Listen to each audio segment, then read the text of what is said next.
Nah, implikasinya apa? Itu teori dasarnya yang dipakai oleh Qin Shi Huang tadi dari Han Feizi. Ketika orang hanya fokus pada hukum, nanti ya berimplikasi kalau di tulisan-tulisannya Han Feizi. Yang pertama, implikasi ke pendidikan. Zaman Qin Shi Huang dikenal banyak eksekusi pada ilmuwan-ilmuwan, pada ulama-ulama zaman itu, ulamanya sana. Pada buku-buku, pembakaran buku-buku. Jadi demi ideologi negara, buku-buku yang tidak cocok sama hukum sama negara ya dimusnahkan. Ilmuwan-ilmuwan yang gagasannya tidak sesuai, gagasannya tidak nyambung sama ideologi negara, yang suka ngeritik, suka melawan, harus disingkirkan. Kalau tidak begini, nanti negaranya lemah. Nah, itu rakyatnya bingung nanti. Dikasih pikiran macam-macam, mereka tidak bisa stabil. Jadi yang suka ngeritik, suka singkirkan aja. Itu strategi zaman itu. Buku-buku dibakar. Keluarga juga begitu. Keluarga harus nomor 2, negara nomor 1. Kalau negara butuh anggota keluarga, harus diberikan. Kalau ada anggota keluarga melanggar hukum, ya harus diserahkan ke negara. Pokoknya keluarga nomor 2, negara nomor 1.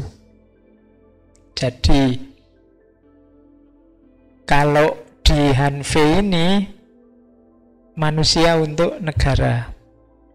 Jadi manusia harus tunduk sepenuhnya pada negara. Kebebasannya harus diserahkan ke negara, karena timbal baliknya negara akan mensejahterakan dia.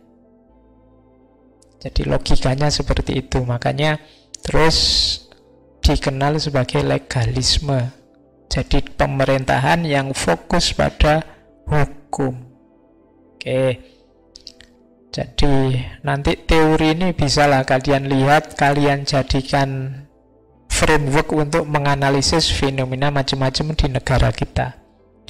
Sejauh mana kita ada ndak indikasi ciri-ciri model legalisme ala Han Feizi ini.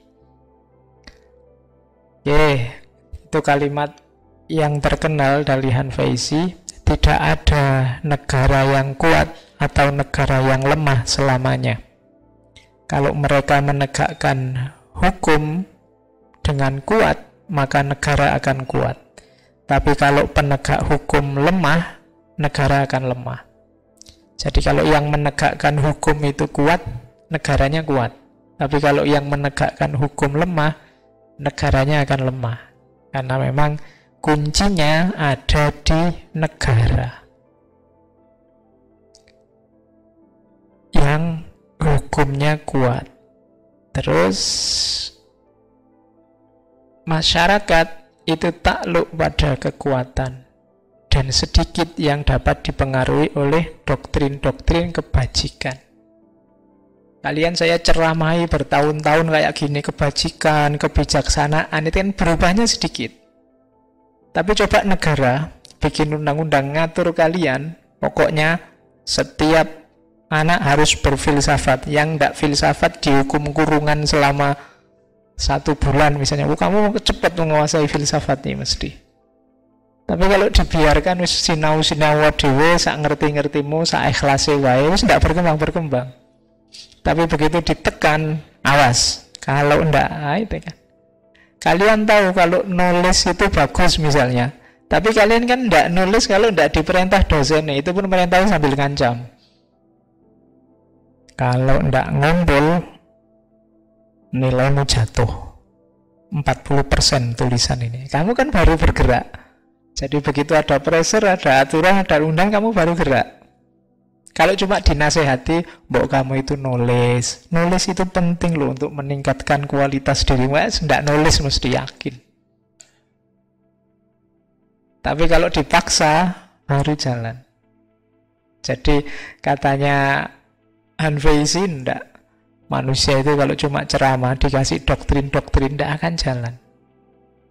Jadi tunduknya apa? Pada kekuatan, pada power, pada kekuasaan. Kalau disuruh ikhlas, pokoknya seenaknya sajalah, sesukanya sajalah, mesti ndak. Nunggu kamu sadar, aku itu iso sampai kiamat ndak jalan-jalan. Pokoknya kudu ono pressure sidik-sidik. Itu yang ada di pikirannya Han Feizi. Jadi ini orang kalau dibiarkan saja, ya negara bisa jatuh beneran ini. Maka perlu ada penguasa yang kuat. Ya meskipun kalau Qin Shi Huang tadi agak kebablasan jadi diktator. Jadi kuncinya pengelolaan negara ada di sini. Jadi butuh undang-undang yang kuat, hukum yang kuat. Cuma hukum yang kuat ini tidak akan ada artinya kalau penegak hukumnya tidak kuat, penguasanya tidak kuat.